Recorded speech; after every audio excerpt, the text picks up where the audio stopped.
I think it says a lot about me that if two characters aren't being horrible to each other, then I'm like, no, I don't like it. Like, what is wrong with me? Hey everyone, and welcome to the start of another reading vlog. So I have already filmed this intro once, and then I realised that my microphone was switched off, which is not a great start to this reading vlog, but this is going to be a themed reading vlog. So this week I'm planning to read two books from my July TBR, and they're both contemporary summer romances. They're also both 2021 releases, and I have got ARCs for both of these through NetGalley, even though the books have already been released. I was approved for the ARCs ages ago, and then I never got round to reading them. I'm really behind on my ARCs at the moment. But the first book I'm planning to read in this vlog is You and Me on Vacation by Emily Henry, or People We Meet on Vacation. I can't remember which is the US title and which is the UK title, but it has two titles basically. I'll put a picture on the screen anyway so you know which book I'm talking about. But this is about a woman called Poppy who used to go on holiday every year with her friend. However, 2 years ago they stopped talking, and we don't know why yet, but something happened on their last holiday, and so now they're not really friends anymore. I'm about 15% into it, and so far she has started to reach out to her friend to ask if he might want to go on another holiday to try and repair their friendship. The second book I'm planning to read is The Lucky Escape by Laura Jane Williams, and this is another book that I think has the friends to lovers trope, because it follows a woman that was left at the altar. However, she decides to go on her honeymoon anyway, and she, I think, invites one of her friends, like an old friend, to go with her. I think she runs into him randomly and asks him if he wants to go on her honeymoon with her. I think. I don't know. I tried not to look too much into them because I want to go in not knowing too much and just make my own mind up, because I have seen a few reviews for both of these books and most of the reviews seem to be positive, but I have seen a few negative reviews, and so I'm just gonna keep an open mind and see how it goes. Hey everyone, and happy Thursday. So I can't remember exactly what I said in my intro yesterday, because I think I did actually say I had to record it twice and so I can't remember what I said the first time and what I said the second time, but I am currently reading You and Me on Vacation by Emily Henry, and I am really enjoying it so far. It's very easy to breeze through, which is what I wanted, because I read a lot of fantasy in June, which is fine. I like fantasy. It's probably the genre that I read from the most, but also I was in the mood for something a little bit different, and this is definitely that. So we're following a woman called Poppy who works as a travel blogger. She basically works for a magazine, and she's talking to one of her friends at the start of the book because she's feeling a bit slumpy at the moment, and her friend goes to her, well, when was the last time that you truly felt happy? And she remembers that the last time that she was really happy was the last time that she went on holiday with her friend from college, Alex, but they haven't spoken in like 2 years. So she decides to reach out to him and ask if he wants to go on one last holiday, or yeah, she basically asks if he wants to go on holiday to try and reconnect and make friends again. The characters seem okay so far. There's two timelines, so one in the past where you meet Alex and Poppy and see how they met and became friends, and then there's another timeline in the present day where you follow them as they go on this holiday.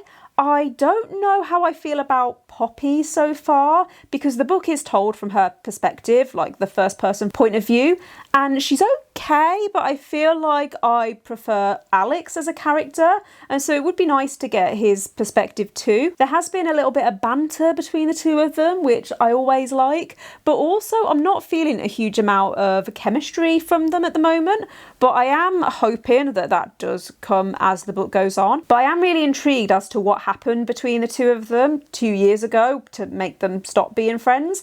I have a theory and I've made an assumption, but I don't know if it's a really obvious assumption, and whether, I don't know, whether there's going to be something more surprising that was going on. But I am liking that this is making me feel like I'm on holiday, because I haven't been on holiday in a really long time, and it is freezing at the moment in the UK, although I say it's cold. I don't know whether it's just me that's cold, because every time I leave the house I do feel like it's a lot warmer outside than it is inside. I was wearing a jumper for work yesterday, which I was not expecting considering it's like July now. I am hoping to read a little more tonight, but also Love Island is back on. It started back up this week, which, does everyone know what Love Island is? It's a TV show in the UK, which also ironically always makes me feel like I'm on holiday. So I don't know how much I'm going to read tonight, but I don't work Fridays, so I could hopefully get this read tomorrow. I don't know. We will see how it goes.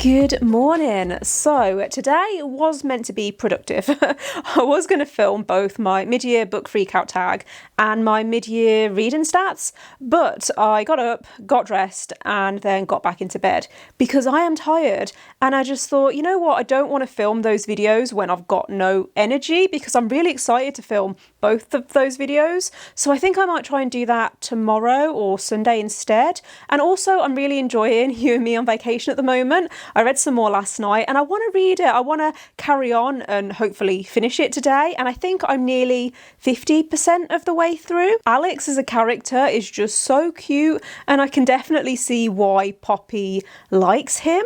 However, when it comes to Poppy, I don't know how I feel about her yet, because I think in some ways she is really relatable, but also I just read one part where how do I say this? Like, I think I have mentioned this before on my channel, but when it comes to romance books, I like to be able to relate to the main character, but I don't like to be able to relate to the situation too closely, because I don't like it if I'm reading a romance book and it reminds me of my own tragic love life, because I just find that really, really uncomfortable and it makes me feel really sad. And there was a little bit where the situation it hit a little too close to home and I didn't love it. However, because I think it was just a little part of the story, I think I'm going to be okay. However, I think I have worked out what the third act drama is going to be. Like, you know, in a romance book, it typically follows a similar pattern where something happens towards the middle or end of the book that splits the main couple up, or it, you know, like makes them fall out. I think I've worked out what it's going to be in this book, and I don't mind that I've worked it out. I don't mind it when a romance book is a little bit predictable. However, if the drama is what I think it's going to be, then I don't like that. I think that that is going to make me feel very frustrated. I feel like I'm being really negative about this book, but I am really enjoying the writing and I am liking that it is so easy to breeze through. And yeah, I might have said this already, but I am hoping that I can finish it today. It does feel like one of those books where once I get properly into it, if I just dedicate some time to sit and read, then I would be able to finish it in one sitting. Hello. So I think I've worked something out because this is obviously friends to lovers romance, and I don't think I've read many friends to lovers romances. Most of the romances that I read tend to be hate to love or enemies to lovers. And I think what's throwing me a little bit in this book is that the characters are being nice to each other because they're friends, obviously, and so you're seeing why they are so close. And yes, they do have a little bit of banter, but it's like light-hearted banter. And I think that if I actually stop wanting this to be what it's not, and I actually appreciate this for the fact that it is a friends to lovers romance, then maybe I'll enjoy it a lot more. I think it says a lot about me that if two characters aren't being horrible to each other, then I'm like, no, I don't like it. Like, what is wrong with me?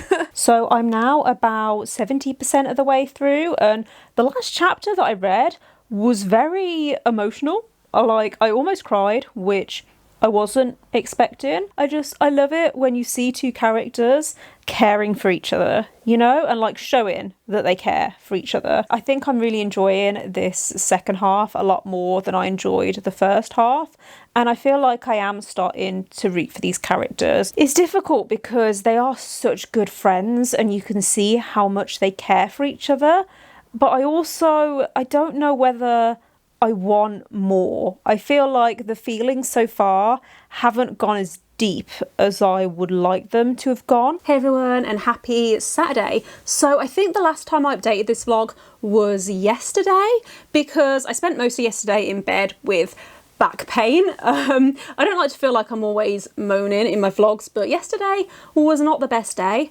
However, today has actually been really, really nice. I went round to my sister's earlier and spent most of the afternoon there because it's her birthday tomorrow. So me and my mum went round and we hung out, and it was nice to see my niece, my nephew, and the cat. So her cat Rory is my cat's son, if that makes sense. When I got to Lula like 8 or 9 years ago, I was told that she'd been neutered, and then it turned out that that was a lie. So I came home from work one evening and she'd given birth in my wardrobe, which was, yeah, it was an interesting time. But I ended up giving one of the kittens to my sister, and now he lives with her. And I mean, he's 8 now, like he's getting old, but yeah, it was just really nice to like hang out with my family. And we ordered the most amazing vegan food. Like, oh my goodness, there's a new vegan restaurant that's open around the corner from her, and they do the most incredible food. Like, I am so full because I didn't realise how big the portions were going to be.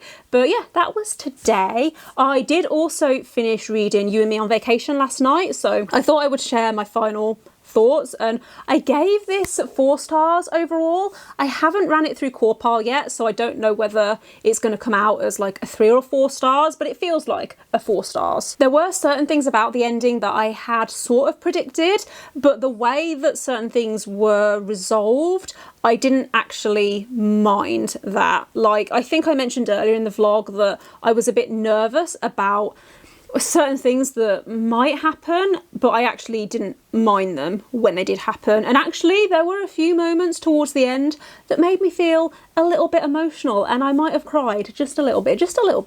I didn't enjoy it quite as much as Beach Read, but I think that is more just like a personal thing. I think that if you're looking to get into adult romance, then I think that this and Beach Read would be really good places to start, because they're not fade to black romances, but they're also not really explicit in terms of the language. Also, something else that I wanted to mention that I didn't even notice until someone else pointed it out to me, but the characters spend a lot of time getting drunk throughout the book, like pretty much from the first chapter until the very end.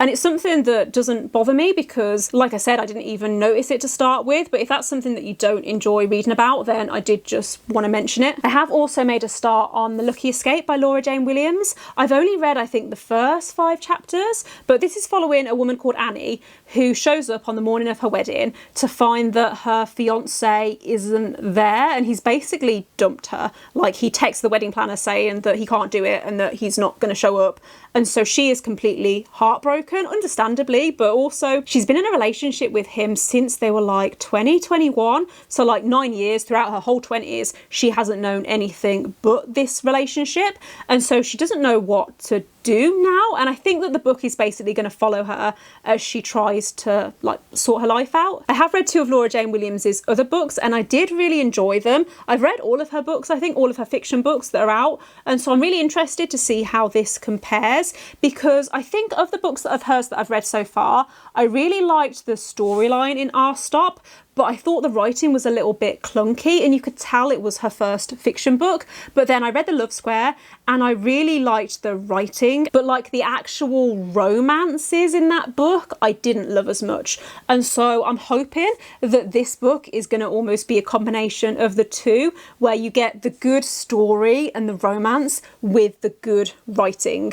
Does that make sense? I don't know. I feel like I've been sat here talking for a while because I'm stumbling over my words. So I'm going to go. I was going to film a couple of videos today, but I'm not. I think I might have even said this yesterday, but I'm not feeling it. Like, this week has been a bit of a write-off. So instead, I'm going to put my pajamas on and I'm going to read and not watch Love Island because it's not on tonight, but I'm going to just chill and have a good evening. Good morning. So my plan for today, I want to try and film at least 2 YouTube videos, maybe 1, depending on like how I'm feeling. But I also want to try and finish The Lucky Escape by Laura Jane Williams, because I'm now about 45% of the way through and I am really enjoying this so far. Kind of.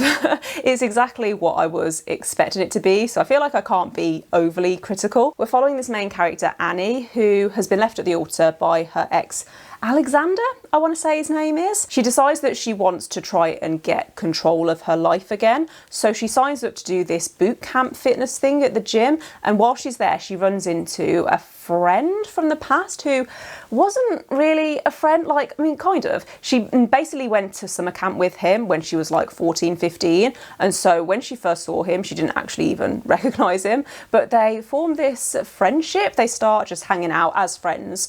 And then she jokingly invites him to her honeymoon. Like, they have a few drinks one night and, you know, like, they're joking around. And she says, oh, well, what if you came on my honeymoon with me? Her ex's mom and dad paid for the honeymoon, and her ex's mom, so her mother-in-law, ex-mother-in-law, basically phones her and says, we want you to still take the honeymoon as an apology for the way that our son handled things. And I think that Annie likes hanging out with this guy, Patrick, his name is, because he's very lovable, like he's just kind of cute and just very kind and caring, and he reminds her of who she used to be when she was, you know, like a teenager before she met her ex. So that's basically the plot. They're on this honeymoon in Australia, which I really like actually, because I've always wanted to go to Australia. I had this dream that for my 30th I really wanted to go to Australia and New Zealand, but then that didn't happen because pandemic. So it's nice to almost live it through this book. I will say that I don't really have any strong feelings on the characters because I feel like I'm being told that the characters are a certain way rather than being shown. So, for example, the main character Annie is a theoretical scientist apparently, but I didn't even find that out until literally the last chapter that I just read, and I'm 45% of the way through the book. And I can see what the author is trying to do, because you know how quite often with this type of contemporary, the main character has some sort of job in an office like marketing or social media, or like they're a writer. And it feels like the author is making a point of saying the main character is a scientist, they work in STEM, and I can appreciate what the author is trying to do. However, I feel like if you're going to do that, you need to make some kind of distinction. Like, I do appreciate when a book has casual representation, and I'm not saying that she needs to be a stereotypical scientist, but I think it needs to be more fleshed out, and I feel like it just needs to go a little bit deeper, or I feel like the author is missing a trick by not going a little bit deeper into that. But then I do still have over half of the book left, so maybe that is something that will be addressed later. At the moment though, it just feels a little bit forced. Hello, so I filmed my video earlier and it took me over an hour, which I wasn't expecting. I thought that it was going to be like a 20-minute job, and so now I'm thinking I just can't be bothered to film a second video, so it's fine, like I can do it tomorrow on my lunch break. And then I have now been reading some more of The Lucky Escape. I'm 70% of the way through, still enjoying it. It's a very light summer read. It's not blowing my mind or anything. I don't think I'm gonna remember it in like a year, but it's fine for now. Like, I wish that I was reading it on a beach somewhere. I think that I would be enjoying it more then, but I also think that I would be enjoying any book more if I was reading it on a beach somewhere. There's been some interesting discussion around what it is to move on after you've been in a long-term relationship, which I have really appreciated, but the characters still feel a bit flat to me, especially the side characters. But I actually have no idea how this book is going to end. Obviously, it's a romance, so I'm expecting it to end in a certain way, and you know, like I have a general idea of what I think is going to happen, but also it's going to be interesting to see if what I think is going to happen does happen, or whether there's going to be a few surprises. Hey everyone, so I am here to wrap up the vlog because I finished reading The Lucky Escape by Laura Jane Williams, and I did enjoy this. I think I'm going to give it 3 stars, maybe 3.5, because I do think that it's probably objectively the best book that Laura Jane Williams has wrote, in my opinion. Obviously, like compared to her other books, I think that this was better written. However, there was something that was missing for me, and I can't quite put my finger on what it was. I think I've already mentioned that I would have liked to have seen just a little more character development. Also, I did feel like it started to drag a lot towards the end, and there was a few moments where I just felt a little bit bored. Overall though, I think I would still recommend it, especially if you've enjoyed any of Laura Jane Williams's other books. Might have said this already, but I do think that objectively this was her best book, especially in terms of the romance. I think that when I compare the romance in this book to her other two books, I think the romance in this book was better written. However, I still didn't really feel a lot of chemistry from the two main characters, and I don't know whether that was just a me thing, because I had the same issue with You and Me on Vacation, and I don't know whether it is just that I don't love the friends to lovers trope. I would say that I would probably recommend You and Me on Vacation more than The Lucky Escape, but they're both fun, light, contemporary reads, and so if that's what you're looking for, then I think that they were both good. But yeah, I think I'm going to end the vlog here, so thanks for watching if you've made it this far. I'm really sorry if you can hear the birds outside. They're tweeting really loud, and I don't know if it's going to pick it up on my microphone, but it has finally stopped raining, which is good because I want to go for my walk this evening. So I'm going to go do that now and then edit this vlog, and you'll be seeing it tomorrow. So yeah, thanks again for watching, and if you enjoyed this video, please don't forget to give it a thumbs up and click subscribe if you haven't already, and I will see you next time. Bye.